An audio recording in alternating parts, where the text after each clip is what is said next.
Hello दोस्तों, मैं हूं आपका दोस्त आसिफ मौज़म जामी।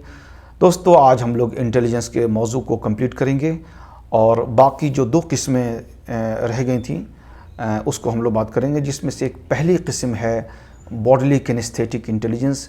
दोस्तों, ये जो इंटेलिजेंस है इसमें बॉडी और माइंड के बीच में एक कोऑर्डिनेशन होता है, एक हार्मनी होती है, यानी कि माइंड और बॉडी मूवमेंट ये दोनों के बीच में एक समझ है। तो दोस्तों, ऐसे बच्चे जो है कई सारे एरियाज़ में काम करते हैं, अच्छा करते हैं। मिसाल के तौर पे अगर मैं डांस की बात करूं, आपने देखा होगा कई सारे डांस के जो शोज़ आते हैं उसमें 3-3, 4 साल के बच्चे बच्चियां होते हैं और उनका परफॉर्मेंस आप देखिए कि लाजवाब होता है। वो दुनियावी बातें नहीं समझ रहे होते हैं, लेकिन जब वो डांस के लिए आते हैं तो जजेस भी हैरान होते हैं कि भाई ये ऐसा कैसे परफॉर्म कर सकते हैं। ये वो बच्चे हैं दोस्तों, जिनकी जो है एक टाइमिंग जो है दोनों के बीच में, माइंड के और बॉडी मूवमेंट में ज़बरदस्त टाइमिंग होती है। इनको एक समझ होती है इसकी, और ये कुदरती है। ये सिर्फ ये आप एक्वायर नहीं कोई कर सकता है कि ट्रेनिंग्स नहीं किया जा सकता। इतने छोटे बच्चे तो ज़ाहिर सी बात है कितना ट्रेनिंग कर लेंगे।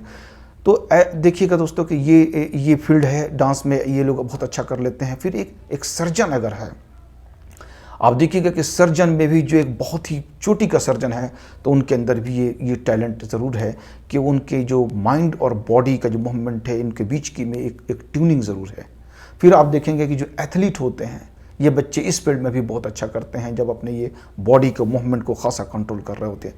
दोस्तों, दूसरे किस्म जो है इंटेलिजेंस की वो है स्पेशल इंटेलिजेंस। ऐसे में दोस्तों बच्चे जो है बचपन से ही अपने पजल्स वगैरह सॉल्व करने में बहुत दिलचस्पी लेते हैं। इनको पेंटिंग में खासी दिलचस्पी होती है, ड्राइंग में खासी दिलचस्पी होती है। और ऐसे बच्चे जो है दोस्तों आगे चल कर के इस फील्ड में अपना बहुत करियर बना सकते हैं। वो मूर्तियां बनाने में भी खासा दिलचस्पी लेते हैं। तो दोस्तों, ये जो इनका भी एक क्रिएटिविटी इस तरह होती है कि ये पेंटिंग है, ड्राइंग है, इन सारी चीज़ों में बच्चे ये दिलचस्पी लेते हैं। दोस्तों, ये हो सकता है कि ये जो दोनों एरियाज़ की हमने बात करी, ये हो सकता है कि ये बहुत कम हो, अपवाद भी की शक्ल में हो, लेकिन बहरहाल ये एग्जिस्ट तो करता है, ये है। और अगर आपको लगता है कि बचपन से ही आपके बच्चे में ये वाली कैफियत है, ये वाला इंटेलिजेंस है और बिल्कुल ये दीवानगी की शक्ल अख्तियार कर रहा है, यानी बच्चा एकदम लगता है कि नहीं यही करेगा, तो मैं तो ये कहूँगा कि ज़रूर आप इसमें आप बच्चे को आगे बढ़ाएं। दोस्तों, अब हम लोग बात करते हैं एक जनरल बात इंटेलिजेंस के ऊपर कि दोस्तों इंटेलिजेंस के बारे में जैसे कि हमने 8-9 किस्म तकरीबन हमने बात कर ली है अभी। अब देखिए दोस्तों कि क्या सवाल है कि क्या एक बच्चे के अंदर एक ही इंटेलिजेंस है? ऐसा नहीं है। एक बच्चा अगर लिंग्विस्टिक इंटेलिजेंस जिसके अंदर है, हो सकता है कि उसके अंदर मैथ्स का भी इंटेलिजेंस हो। लेकिन हम लोगों को यह है कि यानी कि एक बच्चे के अंदर कई सारे इंटेलिजेंस हो सकता है, होता है। हम लोगों को करना क्या है कि ये पहचानना है कि बढ़त किधर है, यानी कौन सी इंटेलिजेंस की बढ़त है बच्चे में, बच्चे की तबीयत किस तरफ ज़्यादा है, किधर वो ज़्यादा झुकाव है। फिर अगर हम लोग एश्योर हो जाते हैं, कुछ वक्त के बाद हम लोग समझ लेते हैं कि मेरा बच्चा मैथ्स में लाजवाब है, बिल्कुल वो मैजिक, वो खेल की तरह समझता है, उसको एंजॉय कर रहा है मैथ्स को, या फिर ये एक लैंग्वेज में वो लाजवाब कर रहा है, या जिस अलग अलग इंटेलिजेंस में जिधर हम लोग अगर ये फैसला कर लेते हैं कि बच्चा ये उधर जा रहा है, तो हम लोगों की ज़रूरत ये है कि हम लोग अपने बच्चों को उस फील्ड में ग्रेजुअली उसको आगे बढ़ाएं। देखिए, इसके लिए कभी परेशान नहीं होना है कि इसमें कैरियर क्या है, नहीं है। कैरियर तो बाद में चीज़ आती है, उस पर बहुत अभी फोकस ना करें। अपने बच्चे के इंटेलिजेंस के मुताबिक उसको आगे बढ़ाएं। वो बच्चा अपनी जॉब और वो बना लेगा, वो अपने बिजनेस कर लेगा, कुछ भी कर सकता है। उसको नहीं रोकिए आप कभी, उसको बढ़ाते चलिए, रास्ता खुद ब खुद खुलता चला जाएगा। और दोस्तों, एक चीज़ और मैं देखता हूँ कि गाँव वगैरह में अपने हलों को मैंने देखा है, मैं जो बातें करता हूँ वो बातें लेके आता हूँ जो मैं खुद देखा हूँ, जिसका मैं गवाह हूँ कि ये चीज़ें हमने देखी हैं। तो मैं कोशिश करता हूँ कुछ चीज़ को आपके साथ में डिस्कस करूँ। तो मैं देखता हूँ कि लोग जो है फ़ौरन फैसला ले लेते हैं किसी बच्चे के ऊपर कि किसी 1-2 इंसिडेंट के ऊपर के, हाँ ये ऐसा किया, ये बच्चा जो बहुत अच्छा है, ये अच्छा करेगा, ये बच्चा जो है नहीं ये अच्छा नहीं परफॉर्म किया तो ये अच्छा नहीं करेगा। दोस्तों, इन चीज़ों से हम लोग इतना जल्दी डिसीजन नहीं ले, इतना जजमेंट ऐसा नहीं दें, बल्कि बहुत ही ग्रेजुअल प्रोसेस है ये।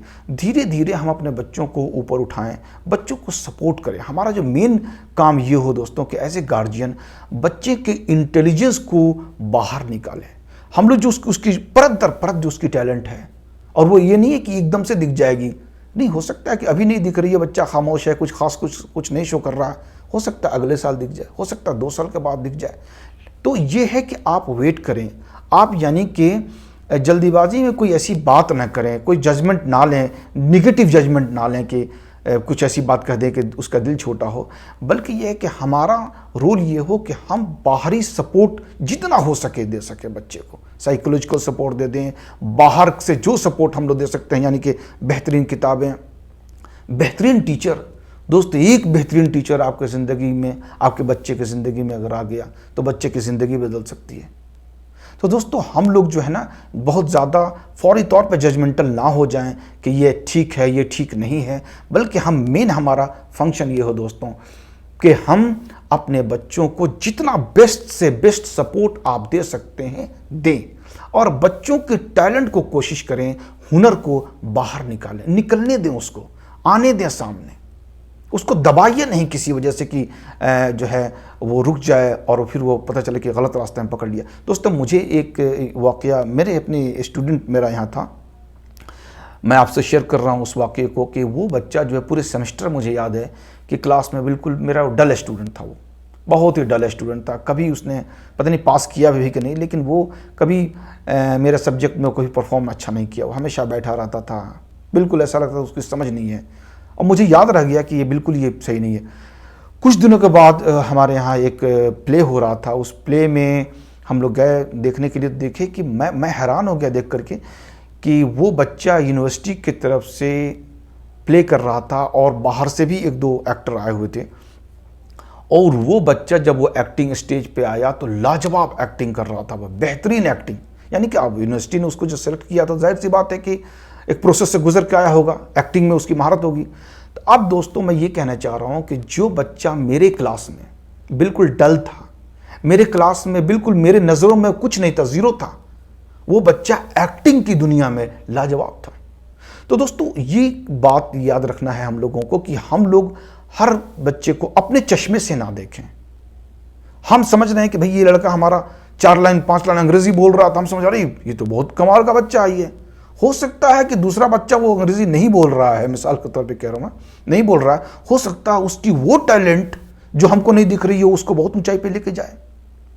तो दोस्तों, ये हम लोग अपने चश्मा से बच्चों को ना देखें, बल्कि हो सकता है हमारा चश्मा ही गलत हो। तो बच्चों को दोस्तों उनको छोड़ दे, बस बाहरी सपोर्ट जितना आप दे सकते हैं दीजिए। अब पहले तो ये था कि ट्यूशन की एक वो मजबूरी ये थी कि भाई मोहल्ले में, इलाके में हमारा टीचर जो है लोकल वही पढ़ाएगा, भले आप सेटिस्फाइड हो या ना हो, क्योंकि घर पे आके पढ़ाना होता था या बच्चे को जाना होता था। अब तो ऑनलाइन का ज़माना है, आप ऑनलाइन हिंदुस्तान के किसी भी कोने से आप टीचर को हायर कर सकते हैं। हो सकता है कि वो कोई टीचर साउथ का हो, क्या दिक्कत है, कोई दिक्कत नहीं है। तो लेकिन ये है कि टीचर तो ऐसा मिल जाए दोस्तों कि आपके बच्चे की ज़िंदगी को बदल दे, उसकी हर चीज़ में उसकी सपोर्ट करे, मदद करे। तो मेरा कहने का मुराद ये है कि आप बेस्ट से बेस्ट टीचर बच्चे को ज़िंदगी में लाइए, बेस्ट से बेस्ट स्कूल जो आपके एरिया में हो वहाँ देने की कोशिश करिए कि आपका बच्चा अच्छा परफॉर्म करे, और एज ए गार्जियन आप अपना बेस्ट दीजिए बच्चों को। और दोस्तों, बच्चे के इंटेलिजेंस को कभी इनकार मत करिए, उसको आप उस पर नज़रअंदाज मत करिए, उसके इंटेलिजेंस को ध्यान में रख करके हम लोग बच्चों को आगे बढ़ाएंगे दोस्तों।